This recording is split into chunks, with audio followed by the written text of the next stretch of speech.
ఎలా అనిపిస్తుంది వైబ్ మీకు? కన్నప్ప అది దేవుడు సినిమా కదండి.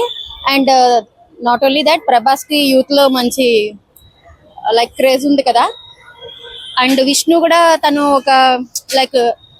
ఒక భక్తి సినిమా తీసుకుని ఇప్పుడు హీరోలు రేర్ గా చేస్తున్నారు కదా, తను అలా ఒక అడ్వెంచర్ అనే చెప్పాలి.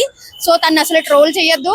చూడండి అందరూ ఒకసారి కన్నప్ప గురించి. మన చాలా మటుకు అసలు మన పురాణాల గురించి మనకి ఏమీ తెలియదు. ఒకసారి చూస్తే తెలుస్తుందేమో కదా, వాళ్ళంత ఖర్చు పెడతాం కదా. Why don't you try? Okay. Kannappa is traditional movie, so blockbuster కావడానికి ఆస్కారం ఉందా?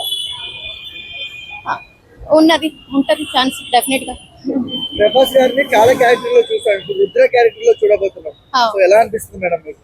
లైక్ స్క్రీన్ మీద చూడాలి, బాగుంటారు అందులో. ప్రభాస్ ఏది వేసినా బాగుంటారు డెఫినెట్ గా. Okay, thank you. కాదు మేడం, విష్ణు చాలా మంది ట్రోల్ చేస్తారు కదా, ఆ ట్రోల్ ని దాటి సినిమా బ్లాక్ బస్టర్ అవుతుందా? చూడాలండి, అది మాత్రం చూడాలి. బట్ అసలు సినిమా చూడకుండా ఎలా చెప్పేస్తారు? సినిమా చూస్తేనే కదా తెలుస్తుంది. అందరూ చూద్దాం ఒకసారి సరదాగా. Okay, thank you. అంటే న్యూజిలాండ్ లో చేశారు, ఫిక్స్ చేశారు కాబట్టి అక్కడ నేటివిటీ లేదని చెప్పారు.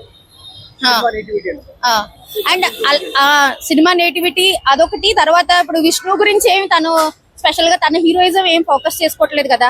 హిస్టారికల్ గా ఒక విషయాన్ని మనందరికి చూపించడానికి, ఎలివేట్ చేయడానికి వచ్చాడు కాబట్టి డెఫినెట్ గా బాగుంటదని నా expectation 100%. Thank you madam. Okay.